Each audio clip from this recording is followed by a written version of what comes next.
Today we're gonna make a roasted tomato sauce that will take your barbecuing to a whole new level. And I think it will impress not only your neighbors and your friends, but also your palate. Let's start.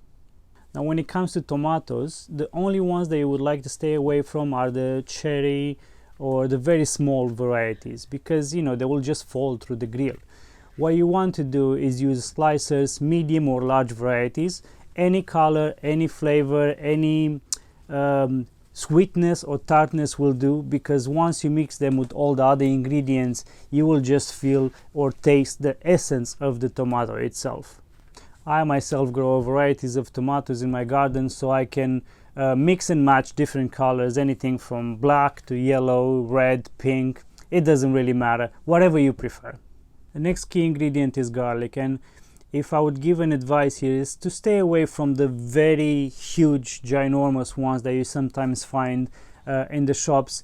They're not really naturally grown, and if anything, try to find the red-skinned garlic. It's easy to find in most shops, and if not, in a farmer's market, definitely. Just stay away from those white, bleached-skinned ones, because God knows what's inside of them. Lastly, we want some kind of aromatic herb, and I prefer basil, but you can go with whatever you have or whatever your palate prefers.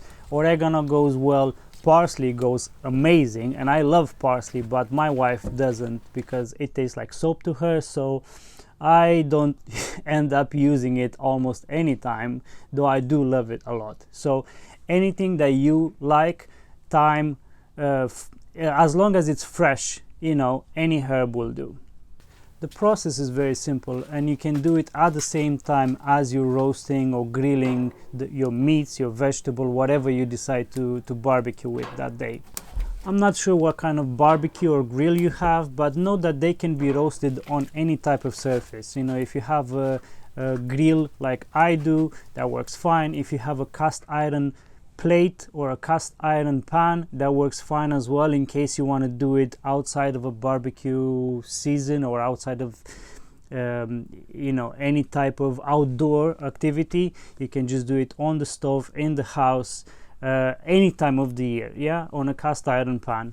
The only requirement here being that every couple of minutes you flip it to the other side, making sure that in 5 to 7 minutes you let it roast on each and every side, so it all becomes soft, cooked all the way to the middle of the tomato, and this way the skin is going to peel off easily. There's no need to blanch the tomatoes before and remove the skin.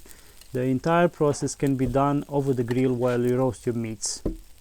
Now I have to be honest with you, the best flavor and the best taste for this sauce will come if you roast or grill the tomatoes over a wood burning fire. If you have the possibility of having a barbecue made with wood, the tomatoes will soak that smoke and of course will have a better taste.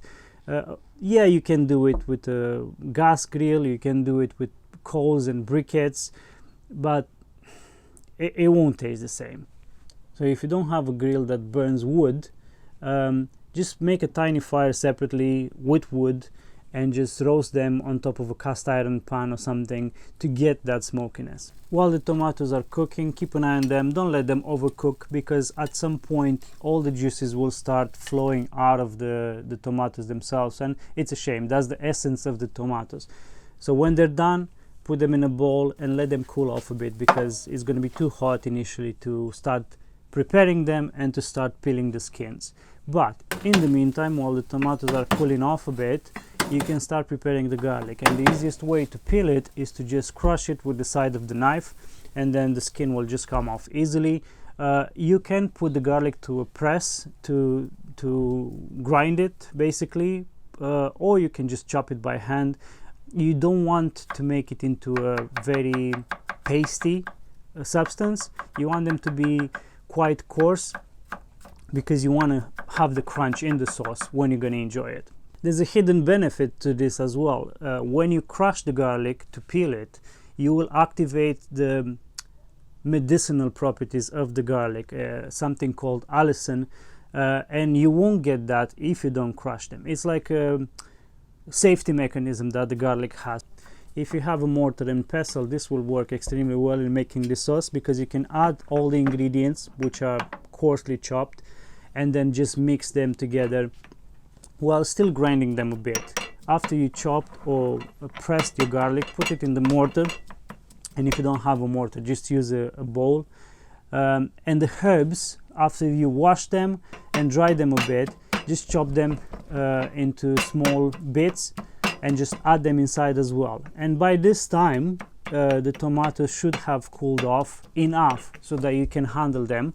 And because they are fully cooked, it's going to be very easy to just peel off the skins, remove the core, because that's going to be too chunky and it's not going to be pleasant when you enjoy the sauce, and then just roughly chop them and add them to the mortar or the bowl. Now, to my previous point about the tomatoes, the more varieties and colors of tomatoes you have, the more flavors and aromas you get. So an added benefit of sourcing a couple of different varieties of tomatoes for this process is going to shine in this moment here. At the same time, don't stress if you only have the classic red tomatoes. You know, they work perfect, and if you've done them over a wood fire, that smokiness is gonna cover any missing heirloom variety tomatoes that you don't have. You're almost done, and the last thing that we need to do is just to season it with salt and pepper to your taste. I know some people like it more salty, some people less. I think I am very deficient on salt because everybody tells me that I eat too salty. Still, salt, pepper, mix it well one last time, and this is your tomato barbecue sauce. All that's left now is to enjoy it with some nice barbecued meats. It works fantastic with all kind of meats, you know, whatever you prefer, poultry, pork, beef, anything goes. And if you're vegan or vegetarian, don't brush this sauce off. It goes very well with grilled veggies, it goes well with grilled cheeses. So it's a great companion for any barbecue project. That's all for this video. I hope you'll try it, and let me know in the comments if you enjoy this sauce. If you like barbecuing as much as I do, and I do barbecue every single week, regardless of if there's 3 meters of snow or if there's 40 degrees Celsius. I'm lucky enough to have all 4 seasons where I live, but that doesn't stop me from grilling every single week. And at some point it may get boring, or your palate may close up to meat, so you'll try zucchinis and mushrooms, and you'll try anything basically that would be grillable or can be put on a barbecue. But one thing never really gets my palate tired, and that's this sauce.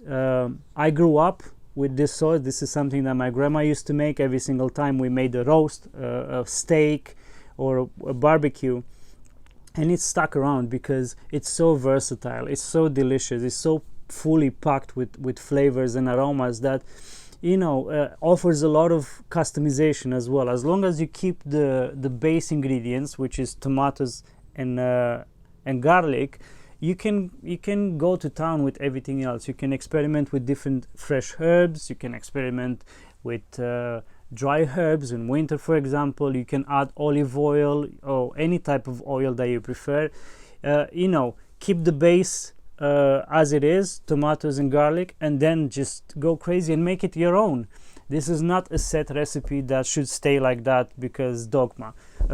Play with it, have fun, and I think barbecuing and grilling is something that we have ingrained in our DNA. We love frying stuff over an open fire, and the more we can customize it, the more we can experiment with it, is going to keep it fresh in our mind and hearts. I love barbecuing and grilling, and I think you do as well. That's why you found this this video.